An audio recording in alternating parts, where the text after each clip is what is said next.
Scorpio, what's up? Kamusta po kayong lahat? So, I hope everyone's doing okay. So, for today guys, gagawin natin ang yung reading for the month of December 2025. This is just a general reading, so please only take what resonates, leave what doesn't. Also, please don't forget to click like, share, and subscribe for more videos like this in the future. Oops, meron ng nalaglag. Okay, we have here September. So, maybe September is significant for you guys. Maybe may nangyari nung September. Or maybe this could be next year, September, okay? How are you, Scorpio? Are you doing okay? Let's see. Let's see. You have your cup.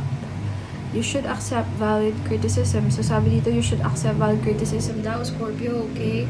Kasi baka, sabi nga nila, hindi naman lahat ng criticism are meant para laitin tayo or para maliitin tayo, but some of them are valid criticism or constructive criticism wherein gusto lang nila na umayos ka or mag-grow ka as a person, okay? Maybe this will be coming from either a mother figure or someone who has an authority in your life is what I see. Okay, ano pa? You also have your apple. Temptation will test you. So, mag-ingat sa mga temptasyon sa buwan ng Disyembre.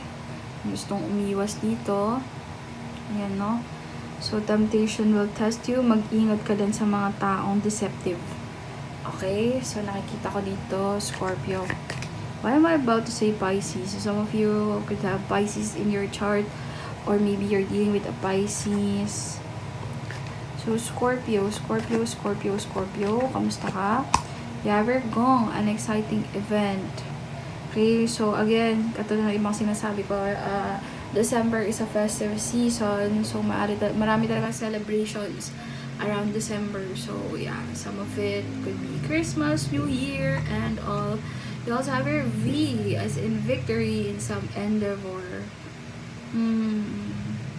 Yan, nakikita ko dito, meron kang bagay na parang ma-harvest or parang maani after a given, parang after a period of time of parang finishing it. Ganun. Parang sa nakikita ko dito, things will be better.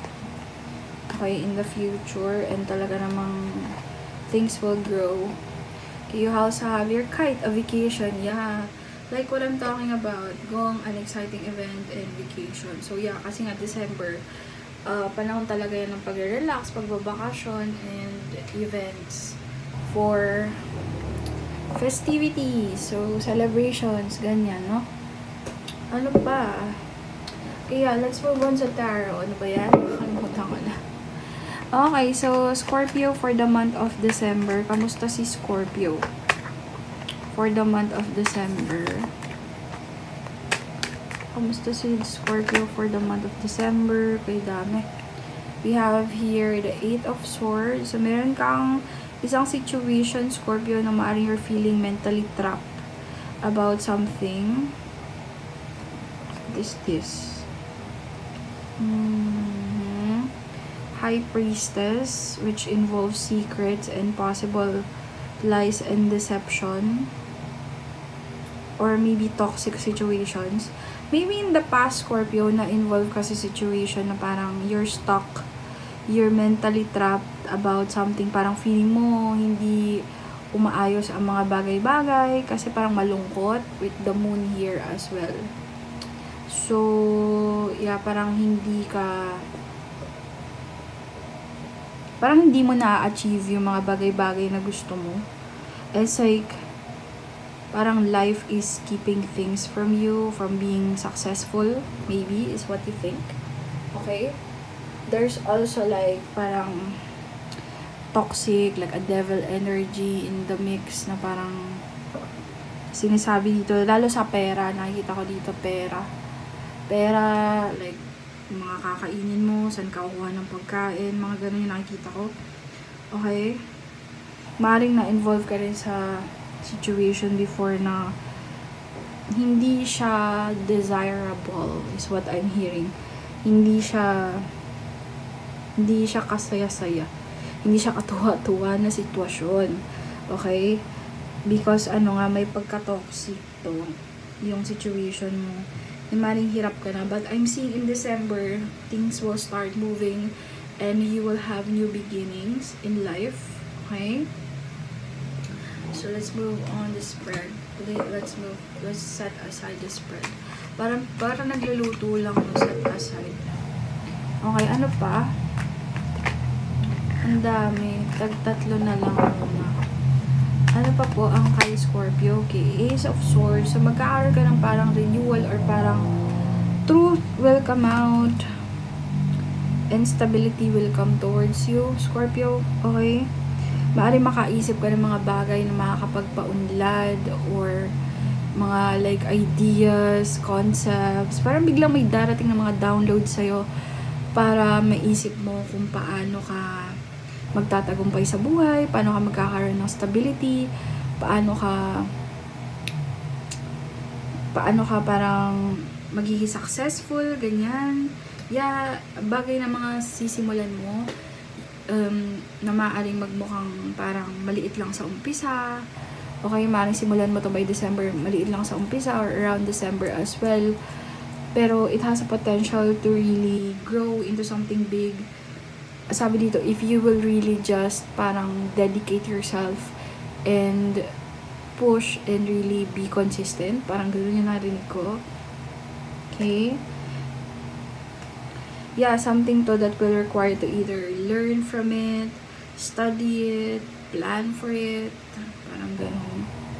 Pag-aaralan mo siya, like parang meron ka dito mga energy na may pinag-aaralan ka. Okay? Parang logical thinking. Ginagamit mo yung brains mo, like paano mo to paiikutin, paano mo to i-implement, paano mo to patatakbuhin, ganun. Maari ding with the Page of Swords here, kinikip mo siya sa ibang tao. Okay? You're not really as loud as you are, or as parang di mo pinapamalita sa ibang tao yung ginagawa mo. Parang ganun. Okay? It's like, talagang pinag-aaralan mong mabuti to. Okay? It has really the potential to grow. Really. Just be consistent. Just put the energy. Nakikita ko dito, no? What about to say Virgo? Maybe some of you are dealing with a Virgo or has Virgo in their chart. Or really, Virgo are very hardworking. You know, I know some Virgo and parang sila they're very dedicated sa work. Pag sinabing work, talagang kita mo halos hindi na sila matulog ka work. Ganun ko kalala ang mga Virgo. Okay, how about in career? Okay, career. That was general, okay? Okay. In career, kamusta si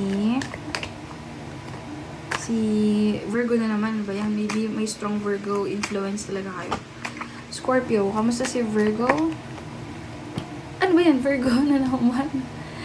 Kamusta si Scorpio? Sorry guys. Ayan, so same card lang din naman. 8 of Cups, you're walking away. Okay, may mga bagay ka na iiwan na feeling mo hindi mo na siya deserve or hindi na align sa'yo, hindi na siya nag-work for you, hindi na siya fulfilling to stay. 8 of Pentacles. Pero may mga nakikita ko dito, may mga bagay kang gagawin, may mga bagay kang sisimulan, maaaring magpapaka-busy ka sa work. Okay? Or maybe it just talks about maybe in the past. Career nga pala ito. Ano ba yan? Nalolost ako. Why? There's a strong influence here of someone else in your life. Maybe Scorpio. Na nadadrag siguro yung energy nyo na talaga nakokonsume nila yung energy nyo. Mag-ingat kayo kung if this is a negative person. Parang may dating rin sa akin na there could be a negative person na humahatak ng energy nyo that can like make you parang lost or mawala sa circulation, mawala sa sarili. Ganun. So parang ganun. Again, going back, so parang 8 of Cups talks about maybe in the situation nyo in the past is something na hindi siya fulfilling, okay?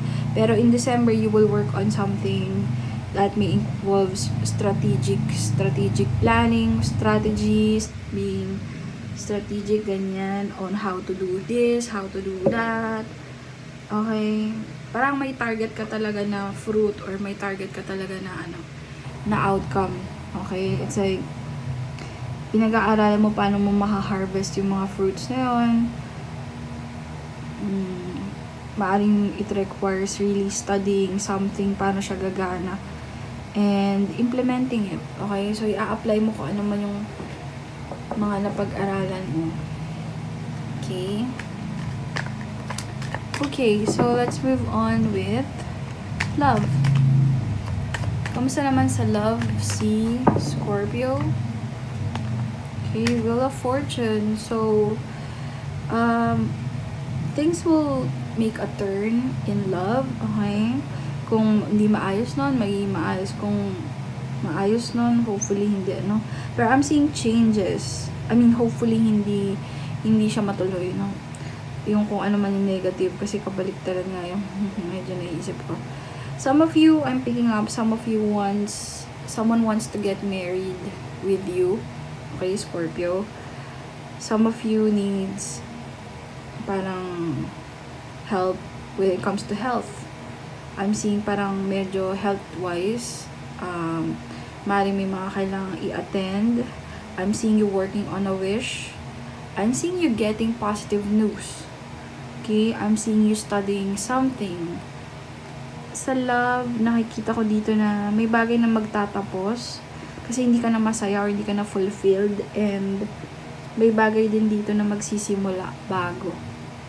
Okay? Could be with a water sign or a fire sign like Cancer, Pisces, Scorpio, or an Aries or Sag. And something about the home. So, maring may lumiban sa bahay. I don't know. Maring may experience nyo to around. Yeah, it will start in December. But definitely home, it could be a highlight as well as the marriage thing. May magbabago dyan. And your health. Maybe something needs to change or may magbabago when it comes to health. Okay? And sa bahay. Okay. That was general. Sorry, I'm talking about love, pero sinabi ko lang yung mga nakita ko. So, yeah, I'm seeing you setting someone aside. Like, parang maybe leaving something behind. Knight of Swords could be with a Gemini, Libra, Aquarius. Six of Swords. Yeah, I told you. So, you will be leaving someone behind.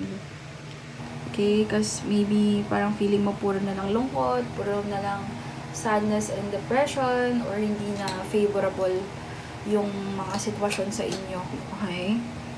Maring iniisip mo iwanan na tong tao na to kasi parang wala napapala siguro, ganun. Or maybe parang hindi ka masaya, ganun. Hindi favorable sa yung situation. So, parang gusto mo nang umalis. Maybe rin yung iiwan mo matitaken as a surprise or parang magiging defensive. Yung nakikita ko.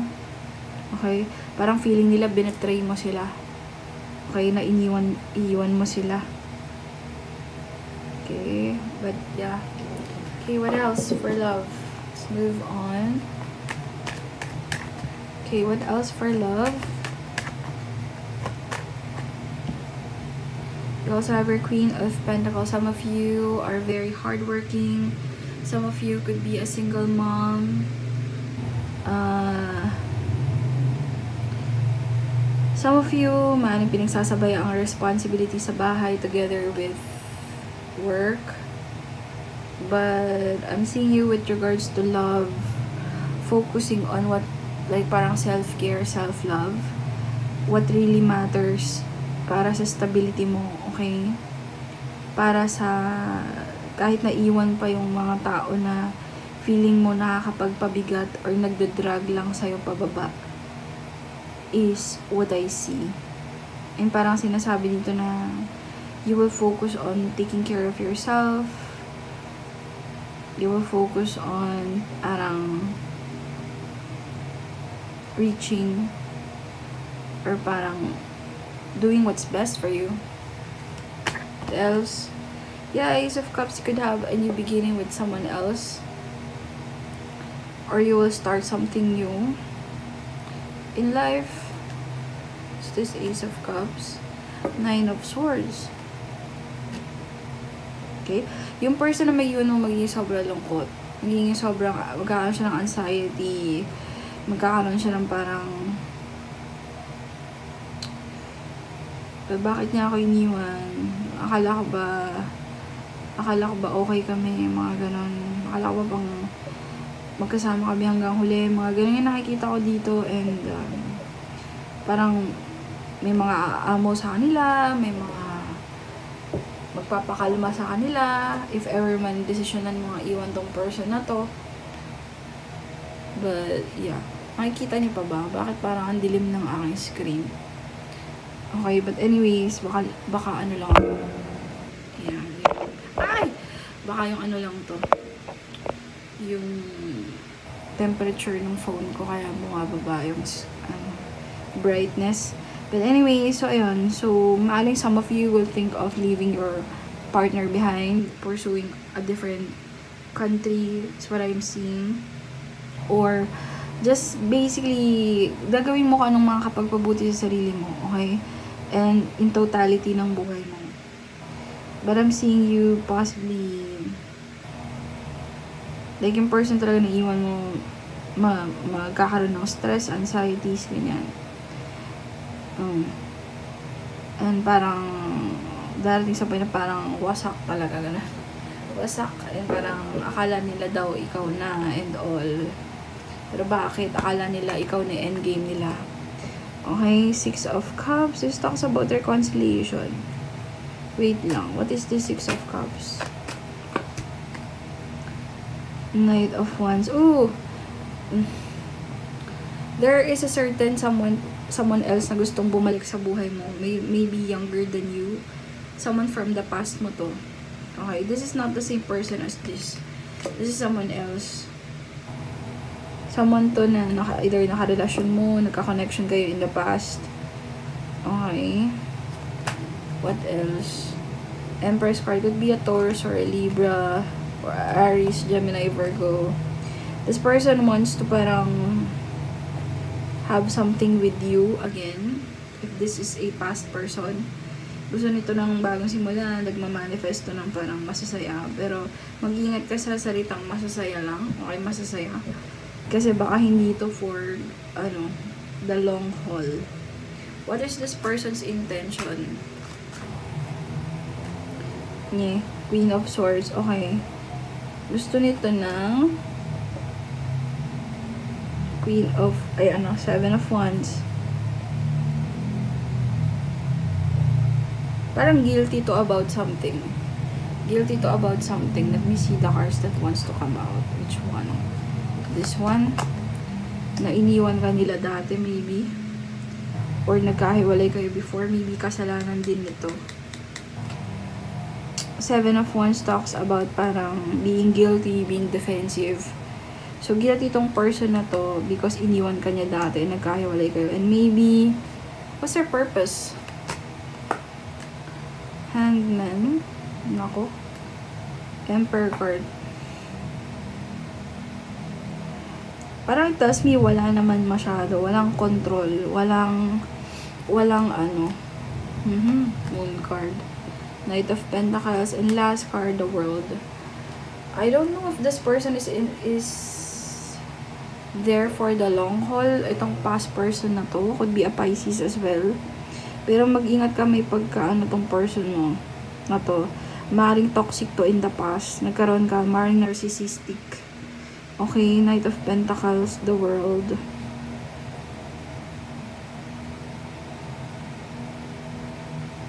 Maring gusto pang umisa. Parang gets nyo. Parang gusto pa nila na muling ibalik kung ano man yung sitwasyon nyo dati. Pero, mag-ingat kayo. Okay?